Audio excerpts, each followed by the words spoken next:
네, 오늘은 확률 변수와 확률 분포, 예, 확률 변수와 확률 분포 두 번째 시간입니다. 여기 교재요, 여기요. 어제 기술 통계량을 확률을 사용해서 다시 표현하는 방법, 표본 통계량이라고 그러죠. 기술 통계량을 표본 통계량으로 바꾼 그런 방법을 지금 살펴보고 있습니다. 어제 이제 평균이 expected value라고 그렇게 확률을 써서 표현할 때는 average mean 말고 용어를 expected value라고 그렇게 바꾼다 그랬죠. 그렇다 그래서 이걸 mean이라 그러면 틀린다, average라 그러면 틀린다 그런 게 아니죠. 이게 같이 나왔을 경우에 공식을 구별하기 위해서 이렇게 한 거다 그랬죠.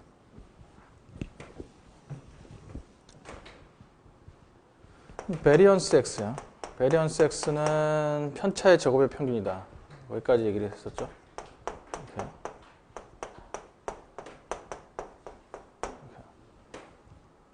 근데 베리언스에서는 공식이 하나가 더 있어. 사실 이 의미상으로는 편차의 제곱의 평균이 베리언스인데 이것저것에서 이 베리언스 관련해서 무슨 공식 같은 걸 만들어낼 때 자주 쓰이는 그런 공식입니다.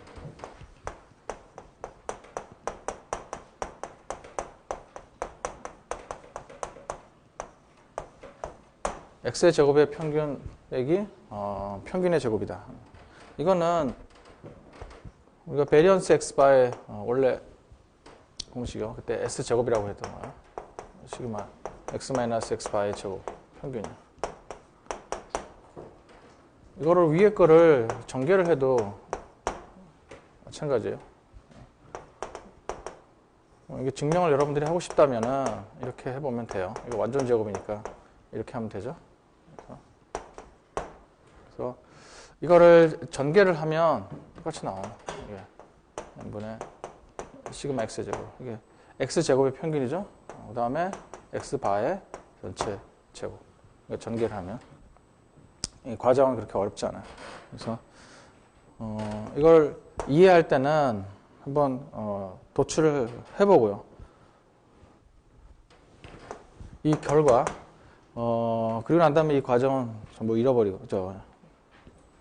잊어버려도 되고요. 남은 공식 이거는 거의 외우다시피 할 정도로 알고 있어야 되는 겁니다. 굉장히 자주 쓰이는 공식입니다. 편차의 제곱의 평균이라고 하는 그 본래 의미를 나타내는 그런 공식보다 이렇게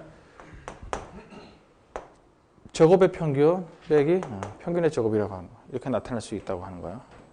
이건 뭐 아무런 경제적인 의미도 없이 그냥 수학적인 결과일 뿐이죠. 근데 상당히 많이 어떤 식을 간단하게 할 때 굉장히 많이 이용이 되니까 꼭 모르시는 분은 외워놓으시기 바랍니다. 자, 이해 4.7을 좀 보겠습니다. 이해 4.7 보면 영희와 철수는 두 주식 A와 B 중 어디에 투자할 것이냐. 주식하면 보통 평균 수익률하고 그 다음에 표준 편차 이렇게 나오게 되는데 왜 그러냐면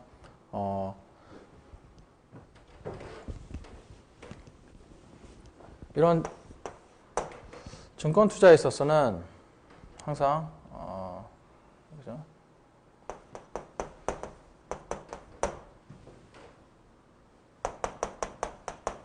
어떤 말을 하게 되냐면 종목을 고를 때 수익만 보고 고를 수는 없어요. 평균 수익. 수익을 보고 고른다는 거는 그 수익이라고 하는 거는 과거 평균 수익을 근거로 해서 미래 수익을 예측하게 되거든요. 그래서 이건 사실 그냥 수익이 아니라 평균적인 수익을 얘기해요. 근데 수익이 높은 거를 보고 싶은데 필연적으로 뒤따르는 게 위험이 높다. 그렇게. 그래서 주식 투자에서 위험이라고 하는 거는 주식 수익률의 표준 편차를 얘기합니다.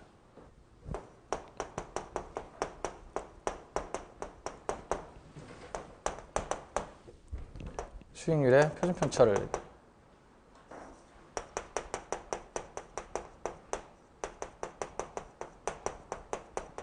혹은 특히 이 주식 투자에서는 수익률의 표준 편차란 말 이건 한계적인 표현이죠. 수익률의 변동성이라고 이렇게. 평균 수익률을 중심으로 해서 편차가 플러스 마이너스 그게 어느 정도 나느냐 뭐 표준 편차의 개념이죠. 그래서 과거 수익률을 보고 판단을 해요. 그래서 과거 수익률이 분포가 굉장히 평균을 중심에서 넓다. 그럼 그거를 우리는 주식 투자에서 굉장히 위험한 주식이다. 그렇게 얘기합니다. 그 위험하다는 거는 우리가 일반적으로 알고 있는 데인저라는 그런 의미는 아니고요. 이거를 영어로는 리스크라 이렇게 해요. 리스크 하면 나쁜 의미가 아니고요. 나쁜 의미뿐만 아니라 좋은 의미. 그러니까 변동성이 굉장히 크다. 그러니까 높은 수익률을 기대할 수 있는 거는 기대 수익률이 평균이 높게 나올 수 있는 이유는 이렇게요. 변동성이 상당히 크기 때문에 그렇다. 그렇게 표현해요. 평균이면 평균을 중심으로 이렇게 마이너스 플러스 마이너스 쪽으로도 상당히 평균을 중심으로 해서 멀리 떨어질 수도 있지만 이쪽으로 플러스로 비례해서 평균을 중심으로 이렇게 정기분포처럼 이런 모양을 띈다고 가정하면 이럴 수도 있지만 대칭적으로 이럴 수도 있기 때문에 평균 수익률이 역시 높아져요. 반드시 뭐 표준 편차가 크면 평균 수익률이 높아진다 뭐 그런 건 아닌데 우리가 투자의 대상으로 삼을 때는 당연히 뭐예요? 표준 편차는 굉장히 큰데 근데 수익률은 굉장히 낮다. 평균 수익률은 굉장히 낮다. 이 두 가지 대안이 있다면 이런 두 가지 주식이 있다면 A, B 이런 주식이 있다면 A라는 주식은 사실 B라는 주식에 비해서 항상 열등하다. 그러니까 A, B 두 정보를 두 중에서 하나를 고른다 그러면 A는 당연히 B 때문에 택해질 수가 없어요. 평균을 중심으로 이렇게 편차가 심한 주식인데 평균적인 값이 이 똑같이 편차가 큰 주식에 비해서 평균 값이 항상 이렇게 낮다 그러면 이거는 역시 투자의 대상에서 제외시킬 수밖에 없어요. 똑같은 표준 편차를 보이게 된다. 그래서 어떤 두 가지 주식이 투자의 대상이 된다 그러면 그거는 어느 것 이것도 택할 수도 없고 이것도 택할 수도 없고 주관적인 판단에 의존할 수밖에 없다. 그렇다면 이거는 겉으로 보기에는 거의 동등하다. 뭐 그런 거예요. 둘 중에서 어느 것을 택하는 것이 주관적인 판단이다 그렇다는 얘기예요. 즉 평균 수익률이 더 높은 것은 반드시 비례해서 더 위험이 크다, 리스크가 크다 그런 얘기예요. 그러니까 즉 B라는 주식의 평균 수익률이 높지만 변동성이 크다. A라는 주식은 B라는 수익률에 비해서 평균 수익률은 낮지만 변동성은 작다.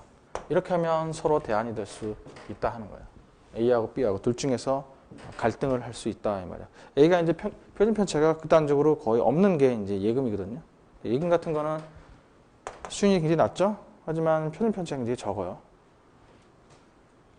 그런 대상하고 비교를 해보면 이거는 표준 편차는 상당히 크지만 평균 수익률이 이거보다 훨씬 크기 때문에 이거하고 이거는 둘 중에서 어느 걸 택한다고 하는 것은 주관적인 의사결정에 따른다.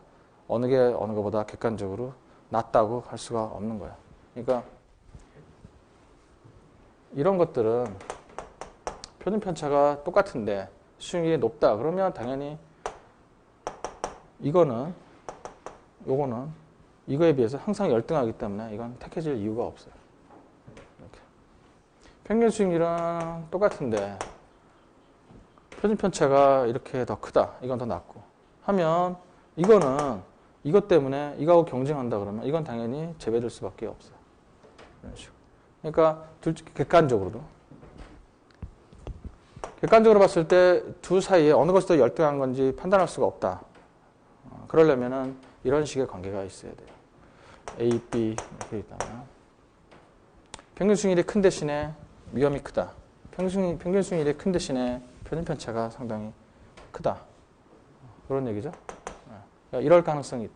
예금보다도 못할 가능성이 있다. 쭉 가면 마이너스 수익률만 나오고 이런 식으로. 자, 그래서 지금 이 문제에서는 주식 투자 수익률에서 표준 편차라는 게 무엇을 의미하는 건가? 그거를 좀 얘기하려고 좀 그랬던 겁니다.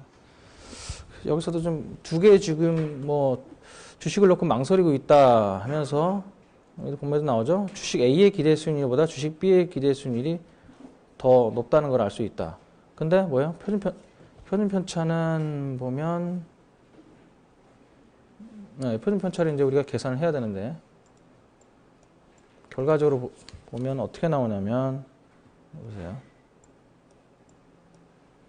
시그마 X가 7.07이고 시그마 Y가 63.64 이렇게 나와. 그죠? X가 평균 수익률이 낮은 대신에 표준 편차는 더 낮아요. 반대로 Y는 평균 수익률이 높은 대신에 표준 편차는 더 커요. 그러니까 높은 수익을 가져다 줄 것으로 기대하는 것은 반드시 그 대가를 치른다는 얘기죠. 훨씬 더 그게 표준 편차가 크기 때문에 평균보다 한참 아래로 내려갈 가능성이 그런 위험이 있다는 거예요. 물론 이제 반대로 평균보다 한참 위로 갈 가능성도 있고. 그러니까 그 어떤 금융상품에서 높은 수익률을 기대를 한다 하는 거는 얼마든지 뭐 그렇게 기대할 수는 자기 자유지만 그에 대한 대가는 치르게 된다. 변동성이 반드시 그런 금융상품은 반드시 변동성도 클 수밖에 없다고 하는 것입니다. 자, 그러면 여기서 평균하고 분산하고 구하는 방법이 나와 있죠.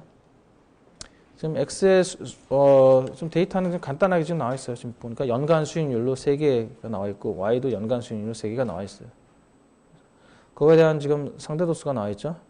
25% 이런 경우가 과거 25% 이런 경우 50% 이런 경우가 25%였다. 뭐 상대도수가 뭐 그렇다는 얘기예요.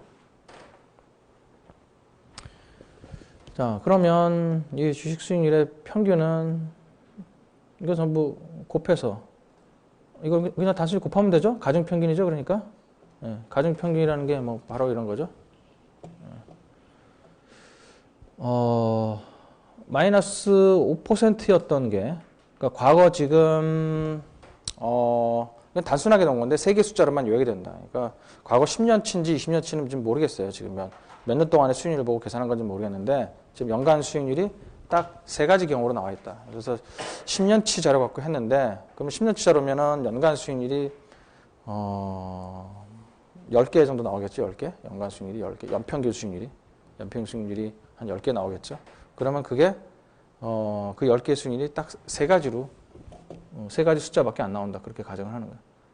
마이너스 5%인 경우, 5%인 경우, 15%인 경우. 이렇게 해서 히스토그램을 그리면 마이너스 5, 그다음에 15. 네. 이런 식으로 과거 10년치 여기 문제에 뭐 나와 있나요? 몇 년간이라고 혹시? 네, 전혀 안 나와 있죠. 실제로 이제 이런 거를 계산하려면 그렇게 해야 된단 말이에요. 과거 제가 임의로 잡은 거죠. 과거 10년간 연간 수익률, 그러니까 무슨 데일리 수익률을 구했다 그러면 데일리 수익률의 평균 전체 그러면 연평균이 뭐 나오겠죠. 그러다가 이제 곱하기 365 이렇게 하면 연간 수익률이 나오고. 그래서 그렇게 그러면 과거 10년간이면 10개 숫자가 나오죠. 그럼 10개 숫자가 나오면 그 10개 숫자를 보고 관찰을 했는데 이게 딱 3개밖에 없다. 종류가 마이너스 5%, 5, 15. 세 가지 종류가 밖에 없다. 지금 그렇게 가정을 한 거예요. 그래서 마이너스 5% 아니면은 이걸 뭐 도수분포표를 그려갖고 그 계급 구간의 가운데 값이다. 이렇게 생각할 수도 있고. 그래서 이 도수가 이렇게 상대 도수죠. 상대 도수가 25%, 50%, 25%. 이런 경우가 마이너스 5%인 경우가 과거 10년간 연간 수익 10개 중에서 4분의 1. 여기 반, 4분의 1. 그러니까 5건, 2.5건이라는 말이 있을 수가 없구나.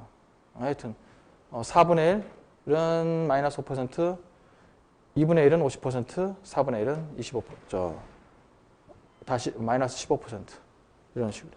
마이너스 5%, 5%, 15% 수익률을 갖는 경우가 각각 가중치가 25%, 50%, 25% 비율로 상대도수가 나타난다. 그런 얘기예요.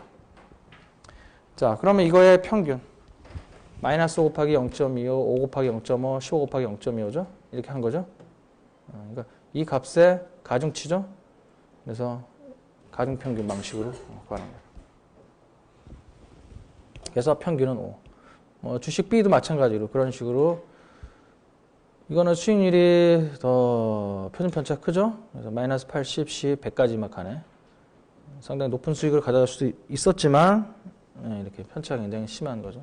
보통 이제 주식 같은 경우 이런 거 같은 경우가 이제 뭐 경기 방어주고 이런 경기 민감주고 뭐 그런 얘기들을 많이 하는 거예요. 경기 방어주 같은 경우들은 매년 그렇게 주가 수익률이 이렇게 등락이 심하지 않아요. 그 기업이 벌어들이는 수익이 매년 그렇게 등락이 심하지 않기 때문에. 하지만 경기 민감주 같은 경우, IT주 같은 그런 경우들은 경기에 따라서 굉장히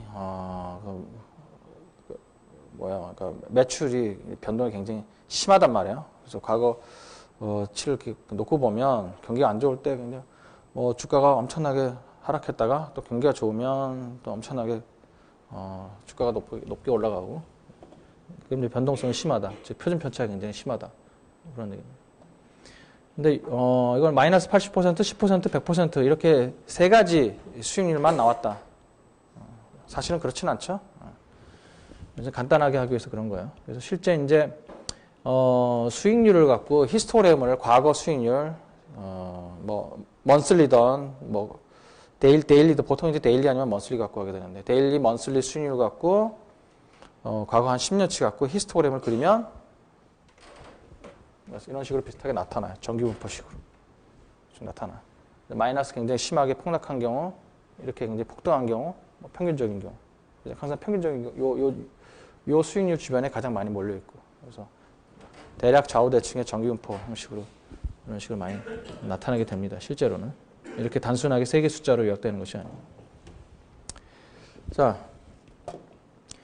그래서 이런 경우가 전체 25%, 이런 경우가 전체 50%, 이런 경우가 전체 25%의 비율로 발생이 됐다. 뭐 그런 얘기죠.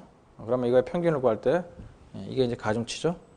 그래서 이거 곱하기 이거, 이거 곱하기 이거, 이거 곱하기 이거 하면 가중평균값 10%가 나오게 됩니다. 그래서 평균 5%, 평균 10%. 표준 편차는 편차의 제곱의 평균이죠. 거기다 루트를 씌우는 거든 맨 나중에. 그래서 편차의 제곱의 평균, 편차의 제곱을 구하고 편차의 제곱의 각각 가중치 이거 썼던 거예요. fx 25%, 50%, 25% 각각 가중치를 곱해주면 이게 나오죠. 그러니까 이걸 다 더하면 바로 그게 분산이 되죠. 루트를 씌우면 그게 표준 편차가 되고 y도 그런 식으로 마찬가지로 편차 구하고 각각의 편차, 평균업대 편차 구하고 편차의 제곱을 구하고 편차의 제곱의 가중치 얼마? 여기 나와야 된다. 이 가중치를 곱해주면 가중치를 편차의 제곱에 가중치를 곱해주면 그게 바로 분산이 되죠. 그래서 거기서 끝나면 안 되고 루트를 씌워서 우리의 목적은 표준 편차를 구하는 거니까. 그래서 편차, 표준 편차, 즉 편차의 평균을 구하면 이렇게 된다고 하는 거예요. 그래서 보통 평균 수익률이 크면 표준 편차도 커지는 게 일반적인 특징이에요. 주식. 자, 그래서 이제 뭐 기대 수익률이 큰 거는 그만큼 위험도 높다. 그래서 그걸 뭐라고 했어요? 변동성. 그래서 위험이란 말이 이렇게 나쁜 인상을 주기 때문에 보통 요즘에는 리스크란 말을 잘 안 써요. 리스크하면 나쁜 인상을 주기 때문에. 그래서 대신에 변동성이 크다. 리스크가 크다 그런 말 안 쓰고 변동성이 크다 그렇게 얘기합니다. 그래서 이 기업 재무론에서 여러분들 경제학과의 기업 재무론 같은 거, 그러니까 재무관리요. 그런데 보면 이 표현이 굉장히 자주 나오죠. 주식의 어떤 그 금융투자 수단의 평균 수익과 위험. 그래서 리스크와 리턴, 리턴과 리스크, 평균 수익과 위험 할 때 그 위험이라는 게 바로 수익률의 표준 편차를 의미한다. 변동성. 다 같은 말이에요. 표준 편차, 변동성.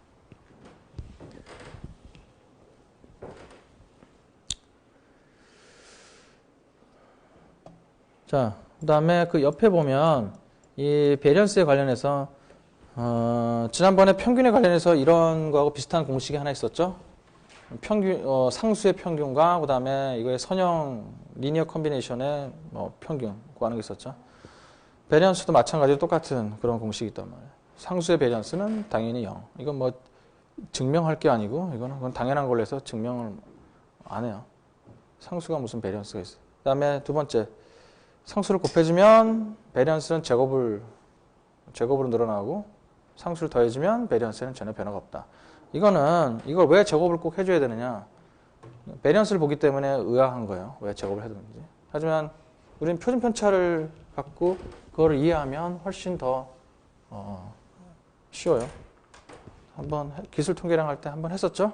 어느 수에다가 무슨 수를 곱해주면 그거의 표준 편차는 x의 표준 편차가 sx면 y라는 거, 이 표준 편차는 sy는 어떻게 돼요? 그만큼 비례해서 늘어난다 그랬잖아요. 평균으로부터 어떤 숫자의 간격이 비례해서 늘어나게 되잖아요. 그 숫자에다 10배를 해주게 되면 모든 데이터가 서로 간격이 동시에 다 10배로 늘어난다. 그래서 평균으로부터의 나의 간격도 10배로 늘어나고. 그래서 다 자꾸 머릿속에서 이해하시지 않으시면 자꾸 숫자를 써보란 말이에요. 써봐요. 써보면 금방 눈에 띄어요. 그러니까 그거를 그러니까 제가 학생들을 대하면 우리나라 교과서하고 미국 교과서의 차이점이 뭐냐면, 이게 경제 원론 같은 거 여러분들 맨큐의 경제 같은 거 많이 보셨잖아요. 제가 학부 때 경제학 배울 때는 그런 식의 방식이 아니었어요. 순전히 다 그냥 추상적으로 아무 숫자도 구체적인 숫자도 없고 추상적으로 이론 수의 법칙하면 그냥 수의 법칙 그냥 그림 하나 그려놓고 그냥 그걸로 끝나요. 그냥 가격이 올라가면 뭐 수요량은 다운된다. 하지만 맨큐 경제 같은 게 파퓰러하게 잘 팔리고 막 이러면서 사실은 그 전부터도 유사한 교과서들은 굉장히 많았어요. 근데 맨큐 경제학이 국내 베스트셀러가 되면서 우리나라 경제 교과서도 이제 고쳐지기 시작했죠. 어떤 방식으로? 구체적인 숫자를 갖고 표현을 하기 시작해요. 가격, 수량 있으면 막 거기다가 숫자를 다 막 쓴다고 이렇게. 그래프 같은 것도 눈금으로 이렇게 돼 있어갖고 직접 요거를 표로 그림으로 옮기고 막 이렇게 직접 수치를 대입하고 숫자 갖고 이해해요. 그러니까 머릿속에서 논리로만 추상적으로 자꾸 이해하려고 들면 저 감이 안 잡혀요. 그게. 그래서 자기가 그럴 경우에 예를 들면 이렇게 하면서 본인 스스로 숫자를 하나씩 한번 집어넣어 보란 말이에요. 한번 자기가 샘플이다 그러면 샘플 한번 자기가 한번 만들어 보고 간단하게 이런 우리 그 교과서는 이런 것들이 바로 그런 거 아니에요? 간단하게 숫자 갖고 한번 해보잖아요. 예? 그런 방식들이 이런 통계에서만 수학에서만 국한되는 것이 아니라 다른 요즘 보면 다른 과목에서도 이런 식의 접근 방법들을 아주 파퓰러하게 쓰고 있거든요. 그게 훨씬 더 이해하기가 빠르기 때문에. 자, 표준 편차가 그런 식으로 된다는 거는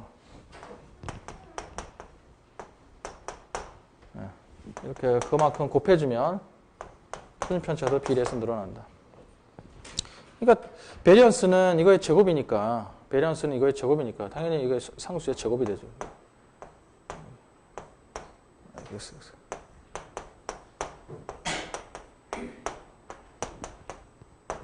그래서 제곱이 되는 거죠. 근데 물론 이제 이거를 이런 식으로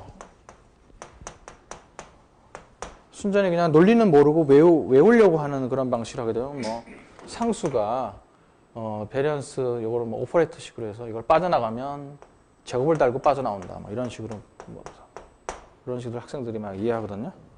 나갈 때 베리언스는 제곱을 달고 빠져나간다. 이런 식으로. 그렇게 해도 뭐 결과는 맞지만 자 별로 좋은 접근 방법은 아니다. 상수를 더하면 베리언스는 전혀 변동이 없죠. 예. 평균으로부터의 편차라는 게 평균으로부터의 차이니까 모든 값을 다 똑같이 올려주면 똑같이 올려주면 상대적인 거리는 전혀 변화가 없다고. 자, 두 확률 변수의 확률 분포와 통계적 독립. 여기서부터가 이제 우리가 기술 통계량에서 했던 컨틴전시 테이블이죠. 컨틴전시 테이블을 이제 확률을 이용해서 표현하는 방법을. 기술 통계량에서 우리가 컨틴전시 테이블. 이렇게 2차원으로 어떤 거 있었잖아요. 변수 두 개를 100을 기준으로 해서 이렇게 표를 만들었죠. 그 변수를. 여기 안에 절대 도수가 들어가고요. 그럼 이 두 개의 변수가 x, y로 표현하면 이건 이제 이때부터는 확률 변수다. 그렇게. 즉, 이 안에 있는 거를 이 안에 절대 도수를 상대 도수로 바꾸게 되죠. 그러면 이제 이거 컨티전시 테이블이라는 이름이 뭘로 바뀌냐면 확률 분포표라고 그렇게 결합 확률 분포표라고.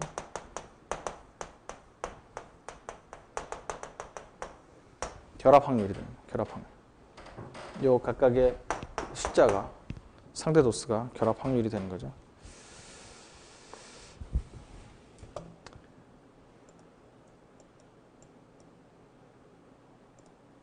이 개념을 잘 이해를 하셔야 돼요.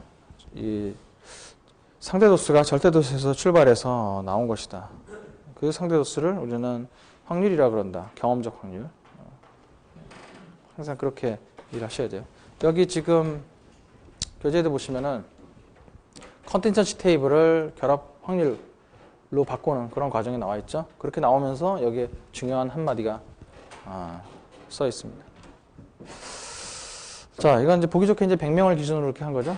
지금 이 표는 표 자체 그 내용을 그렇게 뭐 좀 이해하기 힘든 뭐 HSK 급수 뭐 이렇게 써 있는데 생뚱맞게 이렇게 써 있는데 하여튼 무슨 시험에 뭐 시험에 몇 급 있다 뭐 그렇게 생각하시면 돼요. 9급, 10급, 11급 무슨 자격 시험 같은데 그런 거는 이제 관심 쓸 필요 없고요. 그래서 어떤 자격 시험에 9급, 10급, 11급 합격자 분포를 얘기한 거죠. 전체 100명을 놓고 조사해 봤는데 남녀 비율로 나눠보고 이렇게 급수별로 이렇게 나눠보고요. 그래서 상대 도수 하니까 전체 합이 1이 나오도록끔 전부 다 100으로 나눈 거죠. 이거를 100으로 나누면 상대 도수가 나오는 거죠. 자, 그러면 이거를 해석할 때 이거는 지금 이 데이터는 그러니까 이 데이터의 소스를 지금 얘기해 주는 거예요. 그러니까 우리가 항상 확률을 생각할 때는 경험적 확률. 그 경험적 확률은 어디서 나오느냐? 이런 진짜 그 조사한 자료로부터 나오는 것이다. 그거야. 그러니까 해석할 때 그러니까 그런 방식으로 해석을 해야 된다 이 말이에요. 그러니까 여기 0.3이라는 숫자를 예를 들어서 해석을 하면 어떤 한 사람이 확률적으로 해석할 때는 어떤 한 사람이 남자이면서 9급일 확률은 얼마냐? 0.3이다. 어떤 한 사람 100명 중에 한 사람을 택했는데 합격자 중에서 어떤 한 사람을 택했는데 그래서 한 명을 무작위로 선택해. 9급이면서 남자의 확률은 얼마냐? 0.3. 사실 그 의미를 우리가 해석하기가 상당히 어려워요. 한 명을 택했는데 그 사람이 9급이고 남자의 확률이 0.3이라는 걸 도대체 어떻게 해석을 해야 돼요? 그 확률이 0.3이라는 거. 뭐 사람을 10등분해서 뭐 사람이 무슨 30%는 9급하고 남자고 나머지 70%는 뭐라니? 사람을 뭐 10동강 내갖고 나머지 그 사람의 30%는 그렇고 나머지 그 한 사람의 70%는 어떻다는 거예요. 그러니까 우리가 보통 그런 식으로 얘기하지만 사실 서로 뭐 이해하는 듯한 식으로 뭐 그러냐 그러면 이렇게 알겠다는 식으로 하지만 사실 서로 커뮤니케이션이 완벽하게 이루어진 게 아니에요. 서로 모르는 얘기를 하면서 지금 그 비올 확률이 뭐 90%다 뭐 그런 걸 얘기할 때도 서로 이렇게 커뮤니케이션 하는데 그에 대한 구체적인 의미는 사실 서로 몰라요. 비올 확률이 90%라는 게 도대체. 그러면 뭐 비가 뭐 어떻게 하는 거야? 비가 거의 오는 거예요, 뭐. 거의 오는 거하고 비가 오면 오는 거고 안 오면 하는 거지. 비가 거의 오는 건 또 뭐야? 그죠? 그러니까 그런 해석을 할 때 이렇게요. 다시 절대도수의 방향으로 다시 해석을 해야 돼요. 전체 이 얘기는 뭐냐면 이 얘기는 어떤 한 사람을 진짜 택해 갖고 와서 한번 알아맞혀 보자 그런 식이 아니에요. 그런 어떤 한 사람을 두고서 그게 아니라 이 의미는 전체를 100명으로 놓고 본다면 9급이면서 남자인 사람의 비율이 전체의 30%가 된다. 그런 거야. 전체 비율이. 어떤 한 사람을 놓고서 그 한 사람을 한번 정체를 한번 알아맞혀보자 그런 게임이 아니라 그런 얘기야. 보통 그런 식으로 막 얘기를 하고 서로 이해가 간다는 식으로 아무런 의미 없는 대화를 나누긴 하지만 아시겠죠? 그래서 표현은 항상 최종적으로 이런 식으로 표현을 해요. 상대 도수를 만들어 놓고 결합 확률을 나타내 놓고 이게 최종적으로 이런 식으로 많이 표현을 해요. 이런 식으로 하지 않고. 왜냐하면 이게 딱 100으로 안 나오거든요. 이게 100으로 안 나오기 때문에. 전체 숫자가 항상 100으로 딱 떨어진 게 없잖아요. 근데 상대 도수를 만들어 놓으면 전체 합이 딱 1로 나오잖아요. 그러니까 이 숫자가 딱 해석하기가 절대적으로 해석하기가 편리하잖아요. 전체 30% 이렇게. 전체 30%. 그런 습관을 들여야 돼요. 이런 식으로 하면 안 된다 이 말이야. 여기 써놨는데 한 명을 무작위로 선택했을 때 물론 그 얘기는 그렇게 할 수 있지만 그건 수학적인 표현에 지나지 않는다는 말이에요. 실제적인 의미를 우리가 얻어낼 때는 이거를 비율로 해석해야 된다 이 말이에요.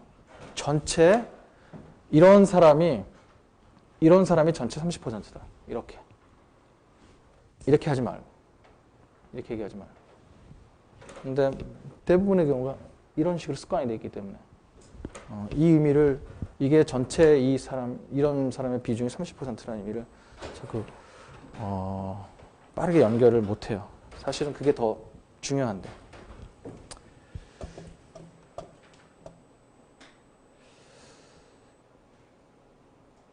자, 그래서 이 테이블을 결합 확률 분포다 그렇게 얘기합니다.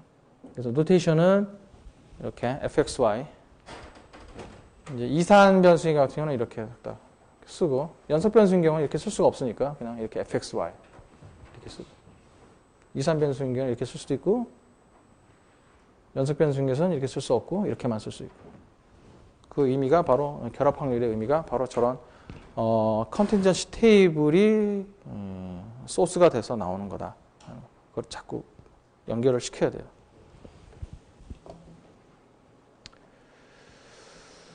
그래서 지금 또 하나의 여기 그 컨틴전시 테이블을 통해서 또 하나의 확률을 좀 끌어내죠. 주변 확률이라고 하는 거예요. 이거는 이제 마지널 프로버빌리티란 말을 번역한 말이에요. 주변 확률, 마지널 프로버빌리티, 주변 확률.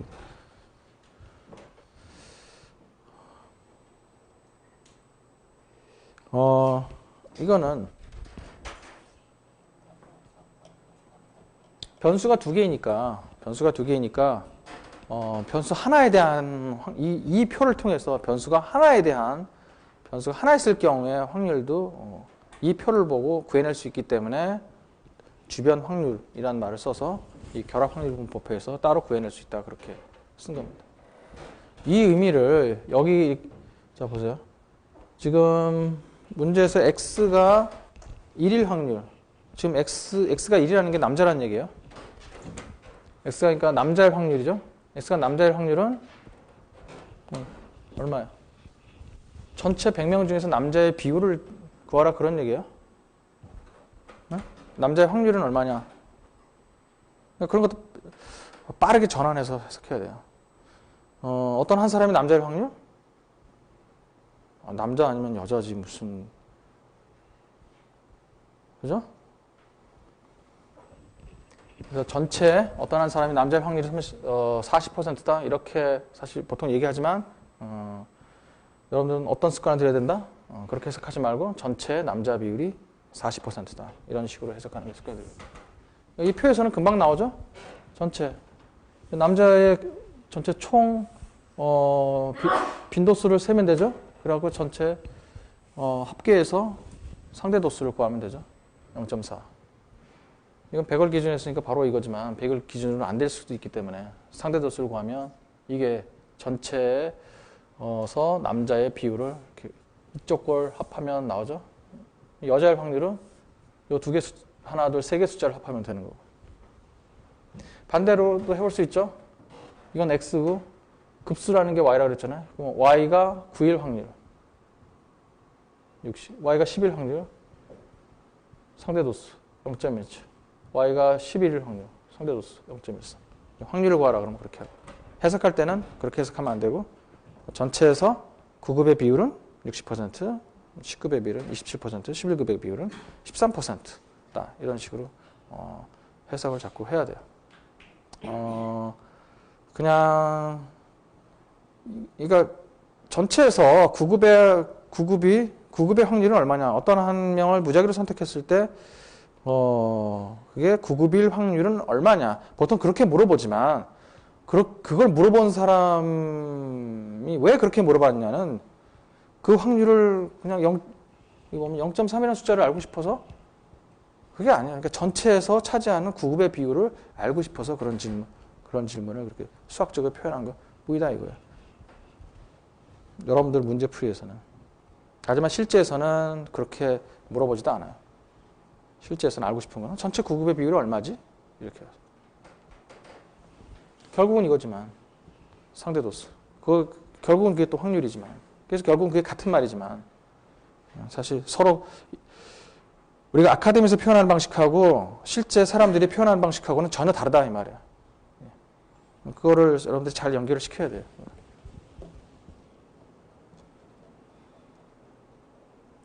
자, 이름을 주변 확률이라고 그랬는데 사실 그 우연찮게 사실 그렇게 된 거야. 주변에 있거든요. 주변에. 그래서 하나는 보지 않고 하나만 본다. 그래서 원래는 마지날인데 마지날이라는 게 어떤 하나는 이렇게 픽스 시켜놓고 그 남은 부분이 뭐냐 이렇게 좀 보자는 거거든요. 그게 마지날이에요. 마진이라는 게 여백이라는 뜻이잖아요. 남은 부분. 그래서 하나는 무시해버리고 하나는 픽스 시켜놓고 남은 부분을 보자. 그런 그래서 마지날이라 용어가 그래서 나온 겁니다. 근데 우연찮게 지금 주변에 있죠 이게? 그렇게 이해하셔도 그렇게 오해하셔도 큰 상관은 없어요. 여기서도 그런 표현을 써놨죠 지금. 결합 확률 분포의 아래쪽 주변에 나타나게 있다. 그래서 주변 확률 사실 그게 그 용어는 사실은 아니에요. 정확하게. 뭐 그렇게 오해해도 상관은 없지만 그런 경우가 상당히 많기 때문에 표를 그려놓으면 그런 식으로 나타나기 때문에. 자, 그래서 X와 Y의 주변 확률 분포. 결국 주변 확률 분포라는 게 결합 확률 분포에서 도출하니까 주변이란 말이 붙어버린 거지. 사실 그냥 X의 확률 분포를 구해봐라. 그러면 누가 이런 컨티스턴시 테이블 갖고 여기서 구하겠어요? 그냥 바로 구해버리지. 그렇죠? 컨티스턴시 테이블을 통해서 나오니까 그게 주변 확률이란 말이 붙어버린 거지. 이 확률 자체는 컨티스턴시 테이블 없어도 바로 이 비율은 구할 수 있다 이 말이에요. 여기 남자의 비율, 전체에서 남자의 비율 세번 그냥 바로 직접 세면 되지. 남자의 비율, 여자의 비율 세면 되고 전체에서 9급, 10급, 11급의 비율을 각각 그냥 따로 별개로 놓고 그냥 그 비율을 따져서 카운트를 해서 이제 비율을 따져보면 되는 거예요. 이렇게. 굳이 이렇게 결합 확률 분포를 통해서 구할 필요는 없는 거예요. 그러니까 이런 걸 고지고대로 받아들이지 말라 그런 겁니다. 주변 확률 분포를 구하라 그래서 먼저 컨티스턴시 테이블 만들어 놓고 결합 확률 분포 만들어 놓고 그 다음에 여기서 주변에 있는 숫자 요거를 구해야 되겠다. 이런 식으로 하면 안 된다 이 말이에요. 그런 게. 그러니까 그런 게 바로 이제 여러분들이 어떤 그 결과를 보면 기계적으로 자꾸 받아들이는 거예요. 그렇게 받아들이지 말고 그 의미를 이해하려는 방식으로 접근을 하게 되면 결합 확률 분포를 통해서 이 확률을 구하려고 하지 않을 거다. 그런 말입니다. 아시겠죠? 결합 확률 분포를 통해서 동시에 얻어질 수 있는 것 중에 하나이기도 하다. 그런 의미지. 반드시 이렇게 구해야 된다는 그런 의미가 아닙니다. 이거는. 그 다음에 이제 컨디션시 테이블이 나왔으니까 조건부 확률 분포가 당연히 나오겠죠. 자, 조건부 확률 분포. 조건부라고 하는 거는 X든지 Y든지 그거를 딱 하나만 보겠다는 얘기죠. 하나만 보고 그걸 전체로 놓고 어떤 하나를 고정시켜 놓고 그걸 마치 전체인 것처럼 보고서 그러니까 그걸 조건을 건다 그런 얘기죠.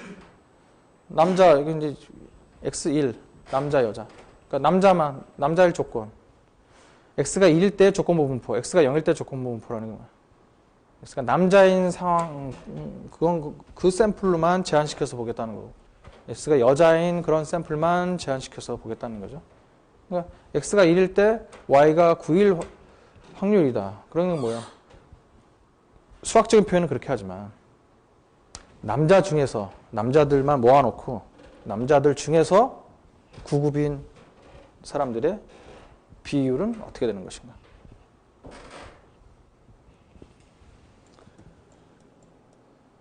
여기 남자 중에서 9급 40분의 30 0.75죠. 남자 중에서 10 40분의 7 남자 중에서 11급 40분의 3 그런 식으로 바로 그런 식으로 구한 거죠. 그래서 정리해 놓은 게 바로 이 숫자죠. 지금 당연히 합하면 1 40명 중에서 뽑았으니까 당연히 합하면 다 1이 나와야죠. 그러니까 전체가 나온다니까 합기가 확률이 1이라는 얘기가 바로 다시 그러니까 그 샘플의 전체가 나온다는 1이라는 의미가 그 샘플의 전체가 나온 40명 전체가 나온 그러니까 다 합치면 40명이 나온다 그런 얘기.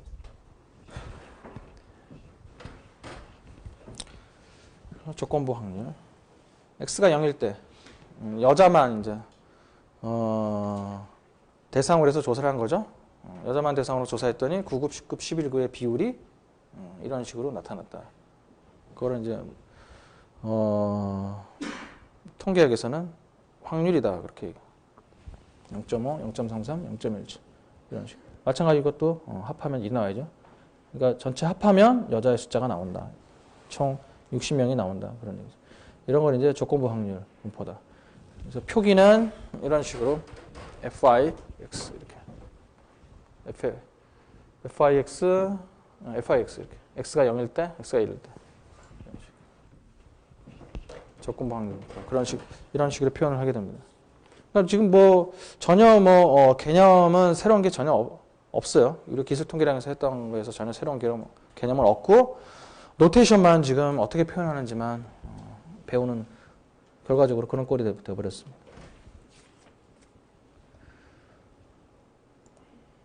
자, 그 다음 페이지에 보면 통계적 독립. 다 복습이죠? 딱 보면 다 복습이에요, 지금. 통계적으로 독립이다. 그때는 이제 컨티전시 테이블을 놓고서 독립 여부를 따져봤죠. 지금은 이제 그거를 전부 상대도수로 바꿔놓고 독립의 여부를 따져보는 거니까. 크게 뭐 새로울 게 없어요, 이것도. 절대도수로 보느냐, 상대도수로 보느냐, 그 차이죠. 절대도수로 보느냐, 상대도수로 보느냐. 기술통계량으로 보느냐, 표본통계량으로 보느냐.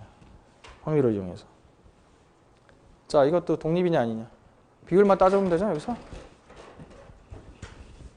9급에서 남녀의 비율이 3대 3.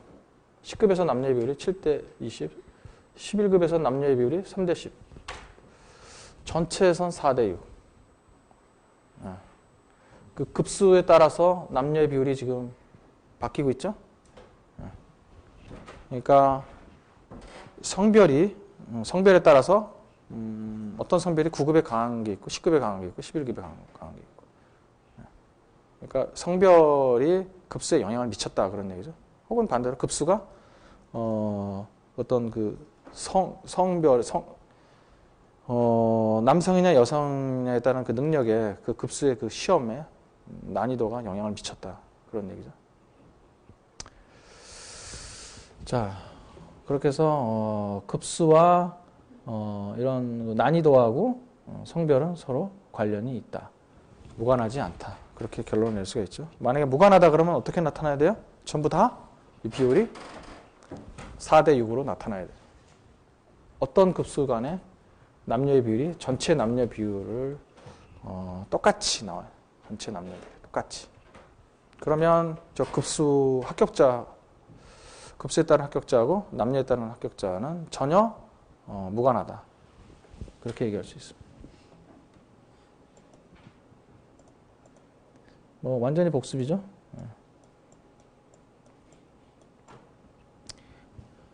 자, 여기에 이제 표 4.7에 다른 예로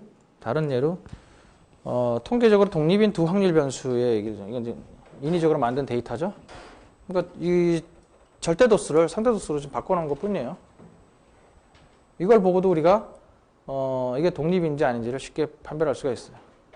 여기서는 일부러 더 쉽게 판별할 수 있도록 분수의 형태로 써놓고 분수도 다 통분을 시켜놨어요. 통분을 시켜놨어요. 네, 15분의, 10분의, 6분의 이렇게. 약분할 수도 있었는데 약분하지 않고 통분을 시켜놨어요. 그러니까 비율을 따지려면 분모가 다 똑같으니까 분자만 보면 되죠. 3대 2대 1, 3, 2, 1, 3, 2. 그렇게 봐도 되고 이쪽 이렇게요. 이건 좀 통분이 안 됐구나. 이게 3대 2. 15로 통분을 하면 이것도 3대 2. 이것도 15로 다 통분을 하면 3대 2, 3대 2. 똑같이 다. 어느 방향에서 보나 비율이 다 똑같아. 그러니까 어느 한 변수가 다른 변수로 이 x라는 변수가 y라는 변수로 다시 구분을 한 게 아무런 의미가 없다 그런 말이야. 이렇게 구분을 한 의미가 괜히 구분했다 그런 말이야. 비율이 똑같다는 얘기야. 똑같이 유지가 된다는. 뭐하러 구분했냐 이거죠. 달라질 게 없다. 아무런 영향을 미치지 않았다는 얘기야.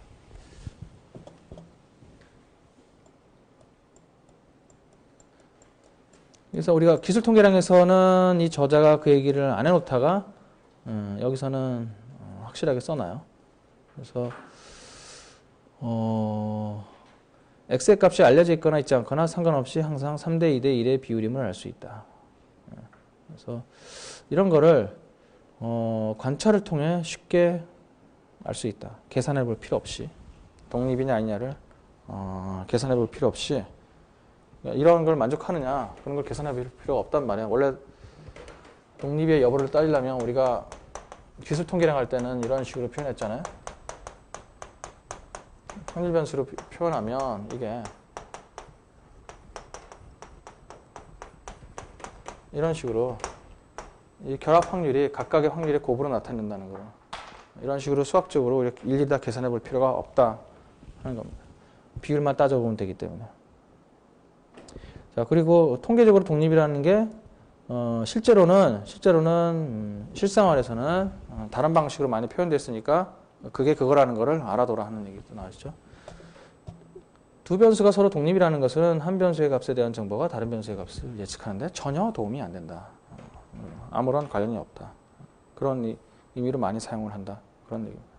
그러니까 어떤 변수를 예측하고 싶은데 필요한 또 다른 변수를 찾고 싶다 그러면 당연히 그거하고 관련이 있는 변수를 찾아야 된다. 그런 얘기죠. 이게 독립이다 아니다 뭐 그런 얘기가 되겠습니다. 네, 공분산과 상관계수 이것도 이제 확률을 이용해서 기술통계량에서 배웠던 거를 공식만 조금 다르게 표현하면 되는 거겠죠. 공분산은 정의가 두 변수의 공분산을 재는 거니까요. 세 변수의 공분산은 그 이상 잴 수가 없어요. 항상 그 쌍으로 두 개 이렇게 할 수가 없어요. 두 변수의 편차를 곱한 거예요. 편차의 곱의 평균이죠. 그래서 분산하고 많이 닮았다고 그랬죠. 분산은 자기 자신의 공분산이라고 했잖아요.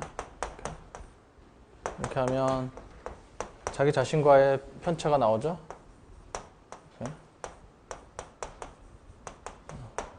그래서 이게 이제 베리언스 x가 되는 겁니다. 공분산을 시그마 xy 이렇게 표시하잖아요. 이렇게. 그래서 이거는 지금 시그마 xx, 그래서 이거 시그마 x의 제곱. 다 그런 식의 노테이션이 서로 이렇게 다 연결이 되는 겁니다. 개념 자체도 연결이 되고요. 자기가 자신과의 공분산은 그걸 바로 베리언스라고. 공분산을 측정하려고 했던 주 목적은 두 변수의 선형적인 관계를 재려고 했던 거죠. 근데 의도와는 달리 공분산이 측정 단위에 따라서 달라지기 때문에 상관계수가 새롭게 나오게 됐다. 공분산 값을 표준화시키는 기술통계량에서 그런 개념을 우리가 배웠었죠. 여기서는 공분산을 직접 확률 분포로 갖고 계산하는 방법에 대해서 좀 나와 있죠. 그때는 어떻게 했어요? 그냥 엑셀 갖고 했죠. 엑셀 갖고 두 개 변수의 값을 어레이로 잡아서 공분산 구하고 상관계수 구하고 엑셀로 처리를 할 수 있었죠. 하지만 확률 분포표를 이렇게 주어지는 경우에는 엑셀로 계산할 수가 없어요. 그죠? 이거는 지금 상대 도수만 주어져 있기 때문에 이게 전체 샘플 사이즈가 어떻게 되는지도 몰라요 지금. 그죠? 그러니까 엑셀 갖고 해볼 수가 없단 말이에요. 엑셀은 소스 데이터가 있어야지만 구할 수 있는 방식이고. 대신 이런 결합 확률 분포가 주어지면 공식에 의해서 계산하는 방법 이해는 할 수가 없습니다. 어떤 공식? 이 공식을 이용하면 되죠. 이 코베리언스 XY가 편차의 제곱의 평균인데 그거를 쉽게 계산할 수 있게끔 만들어 놓은 또 다른 공식이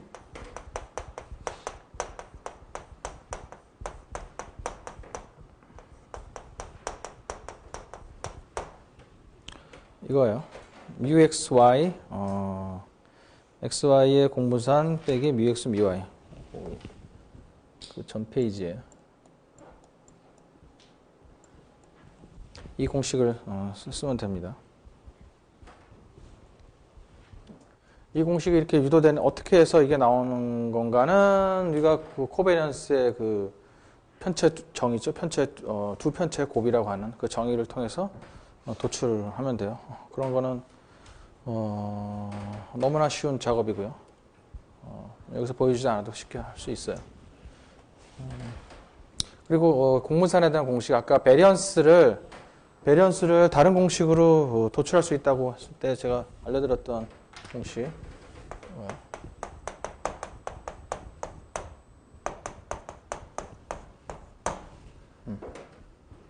많이 닮았죠? 여기서 y 대신 x를 집어넣으면 이게 나오죠? 이 공식도 많이 이용되고 이 공식도 굉장히 많이 이용돼요. 다른 코스에서. 이 통계학 자체에서는 이 공식은 뭐 별로 중요하지 않아요.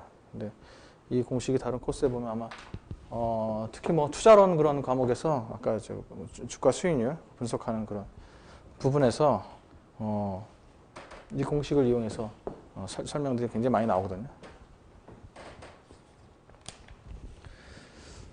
결합 확률 분포표가 주어지면 이 공식을 이용하면 됩니다. 이 공식을. 지금 얘가 나왔죠, 요즘 결합 확률 분포표. 그래서 먼저 이 값을 구해야 되니까요.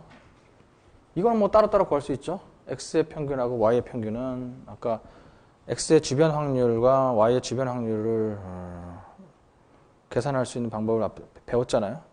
그러면 뭐 x의 평균하고 y의 평균은 확률 분포, x의 확률 분포, y의 확률 분포, 주변 확률이라고 나왔던 거. 그래서 평균은 쉽게 구할 수 있고, 문제는 이제 이 두 개를 곱한 거에 평균을 어떻게 구하느냐. 그러니까 이 테이블에서 x, y의 확률 분포를 만들어내야 되죠. 여기서 그러니까 도출해내야 되죠. 가능한 x, y 값들을 다 쌍쌍이 면밀하게 다 이렇게 가능한 값들을 전부 다 지금 마이너스 400부터 1500까지 그리고 그거에 따른 결합 확률 분포표를 통해서 이렇게 얻어낼 수가 있습니다. 예를 들어서 마이너스 400 같은 경우는 몇 개만 보면 마이너스 400은 마이너스 5하고 80 마이너스 400은 5하고 마이너스 80이죠. 5하고 마이너스 80 마이너스 400이죠. 마이너스 400이 된 경우는 그 경우밖에 없죠 지금. 그러니까 0.05 마이너스 50이 되는 경우는요. 마이너스 5하고 10 네, 그것도 지금 그 경우밖에 없네요. 마이너스 5하고 10 그다음에 50이 되는 경우는 5하고 10 그것도 마찬가지로 그 경우밖에 없네. 거의 다 뭐 한 가지 경우밖에 없네. 150이 되는 경우는 15하고 10 네, 그것도 한 가지 경우밖에 없네. 그 다음에 400이 되는 경우는 마이너스 5하고 마이너스 80 네, 그것도 한 가지네. 0.2 그 다음에 500이 되는 경우는 5하고 100 그것도 500이 되고 이게 이제 0점, 답의 0점이라고 하는 걸 봐서 몇 가지 경우가 좀 더 있나 보죠. 또 뭐가 있을까요? 500이 되는, 500은 한 가지 경우네. 0.05고. 지금 1500이라고 했는데, 1500점. 1500이에요. 15하고 100. 이 경우도 한 가지밖에 없네. 다 한 가지밖에 없네요. 15하고 100. 다, 여기서 다. 하나, 둘, 셋, 넷, 다여, 하나, 둘, 셋, 둘, 넷. 지금 0을 제외한 경우, 하나, 둘, 셋, 넷, 다섯, 여섯 경우. 하나, 둘, 셋, 넷, 다섯, 여섯, 일곱.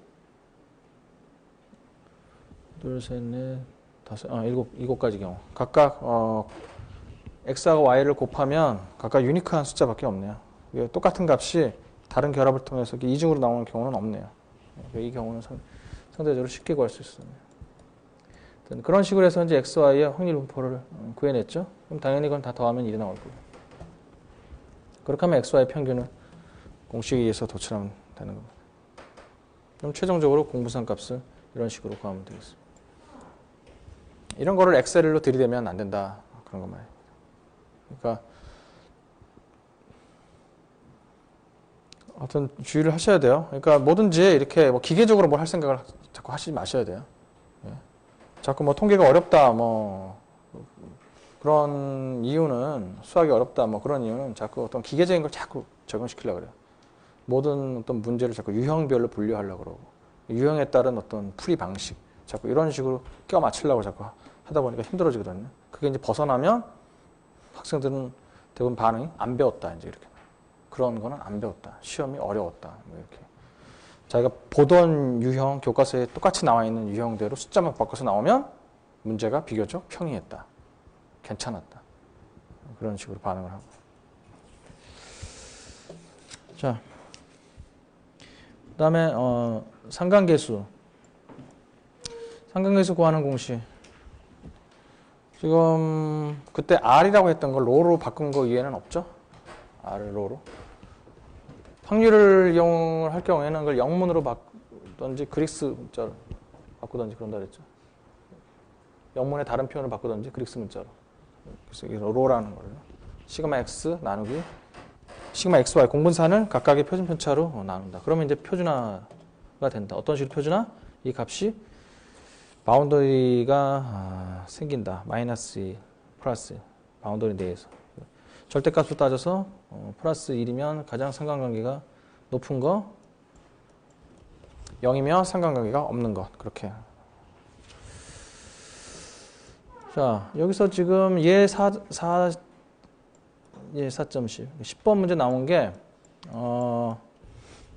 상관계수가 불행하게도 두 변수 간의 관계를 어떠한 관계도 재는 것은 아니다. 선형관계만 재는 것이다 하는 거다. 그래서 비선형관계가 있음에도 불구하고 상관계수를 계산하면 분명히 관계가 있는데 관계가 없는 걸로 상관계수 값이 0으로 나오는 그런 경우를 예를 들었죠. 제가 지난 시간에 얘기를 들었던 게 원의 관계라고 그랬죠. 이게 분명히 원의 관계가 있는데 상관계수를 구하면 0이 나온다. 왜요? 그래서 이쪽으로 이렇게 보면 둘 간의 관계가 플러스, 이렇게 보면 둘 간의 관계가 마이너스. 정확하게 대칭이기 때문에 판단 불가. 선형관계가 있다 없다 판단 불가죠. 0이라고 상관관계가 없다. 지금 이 예에서는 지금 포물선 예를 들고 있습니다. y는 x제곱 포물선.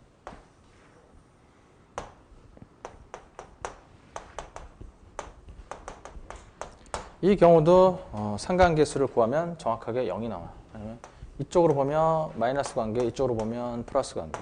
정확하게 대칭. 그래서 이게 플러스 관계가 있는지 마이너스 관계가 있는지를 판단 못하는 거죠. 상관계수 0. 그러니까 정확한 선형관계가 없다. 정확한 선형관계가 없다. 그러니까 해석할 때 굉장히 주의를 해야 된다. 상관계수가 0이면 두 변수가 서로 독립이다. 이렇게 얘기하면 안 된다. 반대로 이건 맞죠? 서로 독립이면 반드시 상관관계가 0으로 나오게 돼 있어요. 아무런 관계가 없다는 말이에요. 서로 독립이라는 얘기는 비선형 관계도 없고 선형 관계도 없고 아무런 관련이 없단 말이에요. 그러니까 당연히 선형 관계를 재는 상관계수도 0으로 나와야 되죠. 만약에 어떤 비선형 관계를 재는 측정 도구가 있다, 그것도 0으로 나올 거고. 비선형 관계도 없고 선형 관계도 없고. 그러니까 선형 관계가 없다는 거야. 이럴 경우에 상관관계 없냐 물어봤으면 없다고 대답해야지. 비선관계가 있는지 없는지는 모르겠지만 하여튼 선형관계가 없다.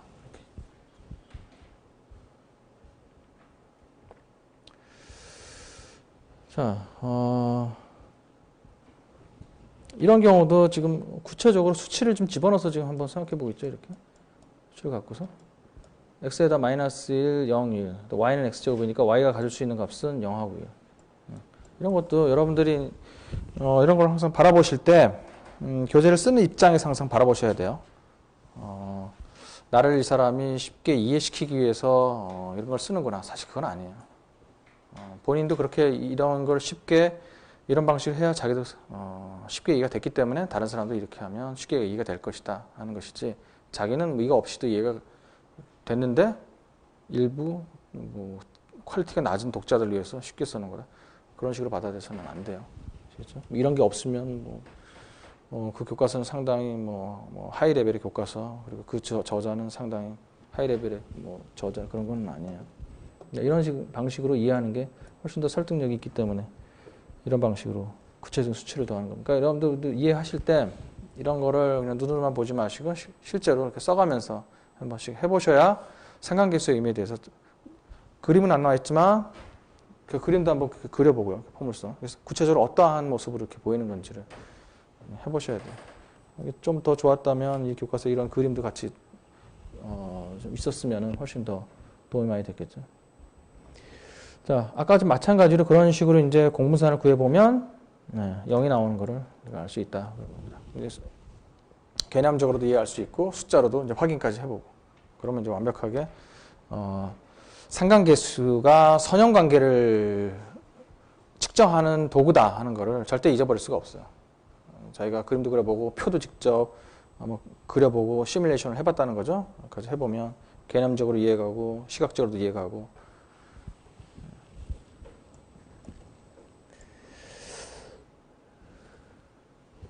근데 여러분들이 주의하셔야 될 게, 그러니까 뭐든지 항상 기계적으로 적용하려고 그러면 낭패를 보고 어렵다 자꾸 그러고 뭔가 변칙적이다 이렇게 하는데, 개념적으로 접근하면 어려울 게 없어요. y는 x제곱이라고 해서 이걸 기계적으로 y는 x제곱이 상관계수가 0이지, 선형관계가 없고 포물선이니까 이거는 상관계수가 비선형관계는 완벽하게 있을는지 모르겠지만 선형관계는 없기 때문에 상관계수가 0이라는 거를 들었다. 이것도 0이고 이것도 0이고. 그래서 아무 생각 없이 또 y는 x제곱. 이 경우 상관계수는 어떻게 나올까요? 이 0이 나올까요? 아니죠? 이거 상당히 1에 가깝게 나온다. 아주 이 부분만 따지면 선형으로 이렇게 근사하면 굉장히 잘 근사가 된단 말이에요. 이 부분만 보면 x가 증가할 때 y 증가하잖아요. 그죠? 상관계수가 아주, 이런 것도 여러분들이 엑셀 갖고 시뮬레이션을 한번 해보면 쉽게 알 수가 있어요. 이 부분만 재면, 오른쪽 부분만 재면 상관계수가 플러스가 나오고 왼쪽 부분만 재면 상관계수가 마이너스가 나온다고. 아주 1에 가깝게, 절대값을 1에 가깝게. 그러나 두 개의 데이터를 전부 합쳐갖고 엑셀 갖고 상관계수를 구해본 시뮬레이션 값을 이렇게 x, y 제곱 1부터 이렇게 마이너스부터 시작해갖고 마이너스 한 10부터 1 간격으로 마이너스 8 쭉 해가지고 플러스 10까지 해가지고 두 개 데이터가 나와 있잖아요. 그럼 엑셀로 이제 상관계수를 구할 수 있잖아요. 그래서 한 번은 마이너스 값 있죠. x 마이너스 값. 한 번은 x 플러스 값. 또 한 번은 전체를 다. 그럼 이제 확실하게 이제 깨닫게 돼요. 상관계수가 어떤 의미를 갖는가. 제가 보여드렸으면 좋겠지만 여러분들이 한번 해보시기 바랍니다. 저는 따로 해봤고. 자, 그 다음에 공식이 또 하나, 여기 이제 유용한 공식이 하나 나옵니다. 베리언스 x 플러스 y. 베리언스 x 플러스 y. 저것도 이제 증명해서 저 결과를 이해하는 방식이 있는데 별 도움이 안 돼요. 그런 것보다는 아예 이거는 워낙 공식이 많이 쓰이기 때문에 이 평균은 어려울 게 없기 때문에 평균 갖고 얘기하는 것이 아니라 베리언스 외우다시피 하고 있어야 돼요. 이건 수학적인 문제이기 때문에 수학적인 문제이기 때문에 이걸 뭐 개념상으로 뭐 대략은 이해가지만 정확하게 이 공식을 개념적으로 그냥 수리적인 증명 없이 끌어내기는 그렇게 쉽진 않아요. 그래서 이런 거는 그냥 이렇게 하면 되죠. 어떻게 접근하냐면 x 플러스 y의 제곱의 전개식 있잖아요. 이거.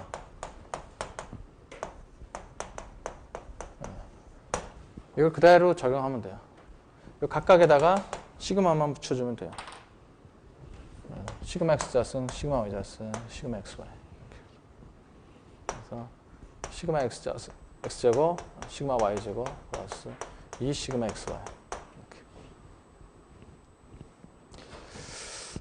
밑에 줄은 이거를 공분산을 삼각계수를 써서 바꿔놓은 거죠.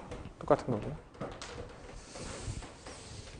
자, 이걸 관련지어서 보다 더 일반화 시켜놓은 게 여러분들 연습 문제 7번 보시면 이게 가장 일반적인 공식이죠. 이거는 뭐 이 통계 이외에 다른 과목 배울 때 보면 이 공식이 굉장히 자주 등장하는 주로 이제 계량 과목들이죠. 계량 과목들하고 이제 주로 이제 파이낸스 과목들 중에서.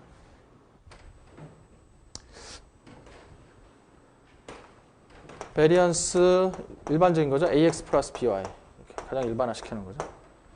두 변수의 선형결합. 이것도 ax 플러스 by의 제곱, ax 플러스 by의 제곱을 전개시켜 놓은 거예요. a제곱, x제곱 플러스 b제곱, y제곱 플러스 2ab의 xy.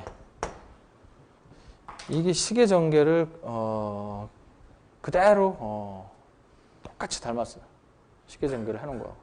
여기다가 시그마만 변수 앞에다가 시그마만 붙이면 돼요. 변수 앞에다가 시그마만 붙이면 이 공식이 그대로 나와요. 그렇죠? 네. 그렇게 이해하는 게 더 오래가고 확실한 방법입니다. 이거를 수리적으로 한번 저희가 증명해 보겠다 하는 방식으로 해서 시간만 들고 결국은 그 증명하는 과정도 저희가 매번 사용할 때마다 쓸 수도 없는 노릇이고 그렇게 해서 얻는 것도 없고 결과적으로 남는 건 이것뿐이고 왜냐하면 이건 전혀 뭐 수리적인 그런 결과이기 때문에 그래요.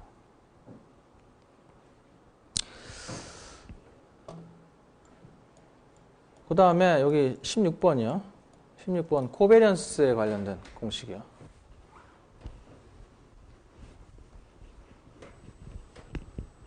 이것도 보면 사실은 아까 그랬잖아요. 베리언스라는 게 자기 자신과의 코베리언스라고요. 코베리언스 XX가 결국은 이게 시그마 X 자승이라고. 자기 자신과의 베리언스라고요. 자기 자신과의 코베리언스가 바로 베리언스라고요. 그래서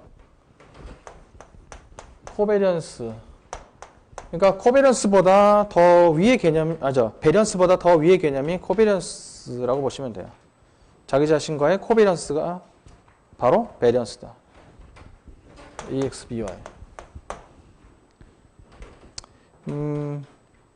AX 플러스 C 더 일반화시켜 상수상 빠뜨렸구나.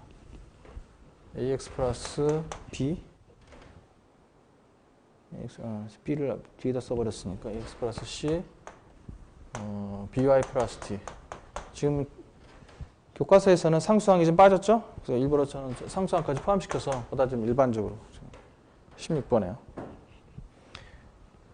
이것도 AX 플러스 C하고 BY 플러스 D 이걸 전개해놓은 식하고 똑같이 닮았어요. 그래서 이거 전개하면 AB, XY 그 다음에 요건 좀 달라지고 그 다음에 하고 여기 코베리언스 AXD 그 다음에 플러스 코베리언스 CBY 전개할 때 식으로요. 코베리언스 CD 이렇게 하죠. 코베리언스 AB XY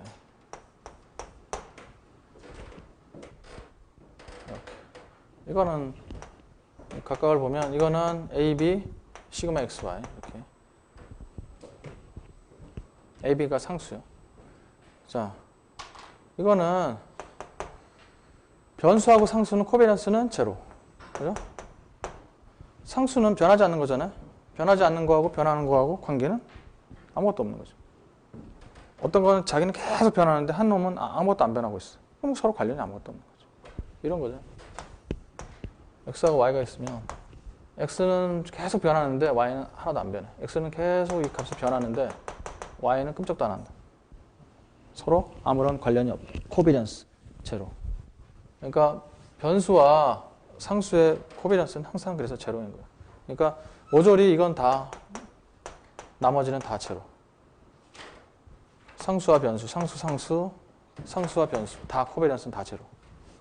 남는 거는 이제 변수끼리예요. 그러니까 여기서는 코비넌스 될 때는 변수와 변수끼리의 코비넌스만 있게 돼요. 변수의 변수끼리만. 상수항과 변수, 하여튼 상수항과 어떤 거의 코비넌스는 무조건 다 제로. 그러니까 상수항과 어떤 거에 베리언스도 다 제로. 코비넌스 제로. 그래서 이것만 살아남는 거죠. AB 코비넌스 XY 이렇게. 그러니까 상수항이 붙은 거하고 안 붙은 거하고 붙은 거하고 교재처럼 안 붙은 거하고 결과가 똑같을 수밖에 없는 거.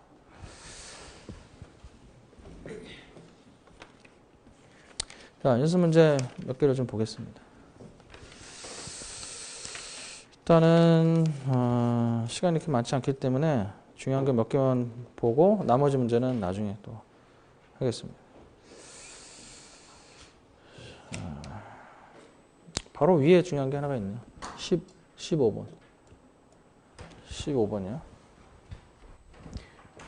그리고 또 7장 표본 통계량의 표본 분포, 표본 통계량의 확률 분포 할 때 나오는 걸로 상당히 중요한 겁니다. 또 공식으로 그러니까 15번, 16번, 17번 그 연습 문제 그거는 공식을 외우다시피 하고 있어야 돼요. 굉장히 자주 쓰는 식이기 때문에. 평균의 평균과 평균의 베리언스를 구해보자.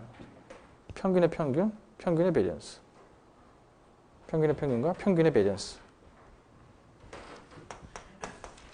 지금 하나의 예로다가 이제 두 개의 그러니까 샘플 사이즈가 두 개인 그런 샘플의 평균의 평균을 구해보자. 그게 무슨 의미일까요? 저거는 무작정 공식으로만 생각하지 말고 저게 무슨 의미일까요? 평균의 평균이라는 게. 여기 모집단이 있으면, 표본이 있으면 샘플링을 지금 딱 두 개만 했다 이거죠? X1, X2. 샘플 사이즈가 2. X1, X2. 샘플 사이즈가 2. 인 그러한 샘플링을 했다는 거예요. 그래서 여기서 지금 X바를 구했죠. 그러면 표본을 또 달리해서 또 두 개를 뽑았어요. 그러니까 샘플 사이즈가 2예요. 또 두 개짜리 그러한 샘플을 다시 뽑아서 여기서 X바를 다시 계산하죠. 또 세 번째 샘플 사이즈가 2인 표본을 만들어서 다시 X바를 구해본다는 얘기죠.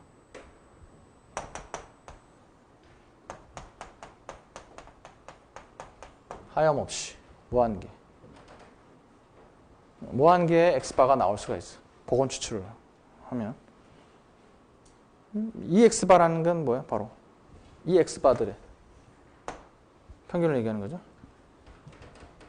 그러니까 X바의 평균은 얼마고 X바의 베리언스는 얼마냐. 이 공식도 굉장히 중요하고요. 이 공식도 중요하고 그 의미도 굉장히 중요해요. 어떻게 보면 더 중요해요. X바의 평균이 의미하는 거, X바의 베리언스가 의미하는 거. 바로 그 소스가 바로 X바의 평균 그러면 그거는 모집단의 평균하고 똑같다. 공식상. 그래서 결과는 EX바는 뮤예요. 베리언스 X바는 그걸 유도하면 n분의 시그마 제곱이 나와요. n분의 시그마 제곱이 나오는데 이 공식으로 증명하는 건 크게 어렵지 않아요. 여러분들 지금 X1, X2 샘플 사이즈가 2인 경우를 이용해서 X바 대신에 x바 대신에 2분의 1 x1 플러스 x2를 집어넣어서 이거 베리언스 못 구하겠어요? 구할 수 있잖아요. 아까 저기 17번 공식 갖고. 구할 수 있잖아요. 그죠? 그러니까 지금 x1하고 x2 자체도 지금 확률 변수라는 얘기예요. x1하고 x2 확률 변수. 왜? 샘플에 따라 달라지는 확률 변수란 말이에요. 그러니까 x바도 확률 변수. x바 자체가 확률 변수. 샘플에 따라 달라지는 확률 변수. 그러니까 확률 변수니까 분포를 갖게 된다 이 말이야. 즉 히스토그램을 갖게 된다 이 말이야. 그러니까 실제로 이거를 그래서 100번을 해보면 100개 x바가 얻어진단 말이야. 여기 x바 여기. 그래서 100개 x바가 얻어져요. 그럼 100개 x바를 갖고 히스토그램을 그릴 수 있다 이 말이야. 그냥 히스토그램이 아니고 상대도수 히스토그램을.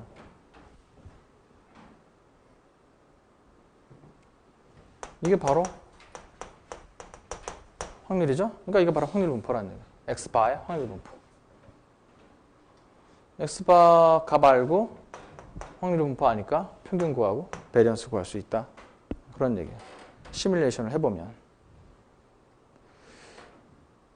x바 대신에 2분의 1 x1 플러스 x2 x1 2분의 1 x1 플러스 x2 저걸 집어넣는 거는 수학적으로 계산하는 방법이고 이게 뮤가 된다고 증명하는 거는 여기 x바 대신에 2분의 x1 플러스 x2 집어넣으면 이게 뮤가 된다는 거는 금방 증명할 수 있잖아요. 그건 수학적 증명이고 수학적 증명이고 실제로 이렇게 시뮬레이션도 해볼 수 있다 이 말이에요. x바를 데이터를 갖고서 두 개씩 진짜 보건 추출을 통해서 샘플링을 해보면 이런 방식을 해보면 100개 x바를 얻을 수 있단 말이에요.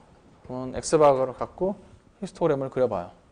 그러면 실제로 요 비슷하게 요 가운데쯤에서 요 뮤가 모집단을 알고 했으니까 시뮬레이션이라는 게 모집단을 알아야 시뮬레이션 할 거 아니에요. 그래서 비슷하게 뮤로 돼 있고 요 베리언스가 요 편차가 표준적인 편차가 값이 대강 뭐야 루트 n분의 시그마 값이 나와요.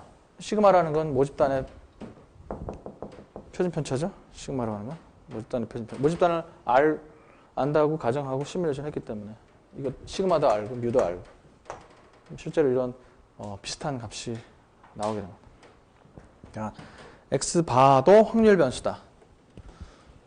x바도 확률 변수다. 평균은 모집단의 평균에 근접하고 표준 편차는 루트 n분의 시그마 형태로 나온다. 여기서도 나중에 이제 실전에서 다시 얘기했지만 여기 조심하겠지만 샘플 사이즈가 커지면 커질수록 베리언스가 표준 편차가 줄어들어요. 그러니까 이게 점점 좁아진다 이 말이에요. 좁아져 이게. 굉장히 좁아져요. 샘플 사이즈를 크게 하는 이유가 바로 그런 이유예요. 샘플 사이즈를 크게 하면 여기 나오는 x바 값들이 적게 쓸 보다 훨씬 좁은 범위에서 나오게 된다. x바 값들이 좁은 범위에서. 넓은 범위에서 나오면 안 되잖아요. 좁은 범위에서 나오게 만들어야지. x바 값들이 다르긴 다를 거지만 그게 좁은 범위에서 나오게 해야지. 샘플링을 한 번만 하고 말 거기 때문에 그걸 여러 번 하는데 여러 번 할 때마다 굉장히 편차가 심하다 그러면 한 번 한 거에 대한 신뢰가 떨어져요. 그게. 그래서 그 신뢰도를 높이려면 이 x바의 표준 편차를 작게 한다는 말이 뭐냐면 샘플링 할 때마다 나오는 x바 값들의 값의 그 범위들이 굉장히 좁은 범위에서 나오게 만들어야 된다 이 말이에요. 해봤자 유사한 값이 나올 거다. 해봤자 유사한 값이 나올 거다. 해봤자 유사한 값이 나올 거다. 그러니까 한 번만 하고 말아버리는 거야. 그게 크게 서로 간에 편차가 그렇게 심하지 않을 거다. 그런.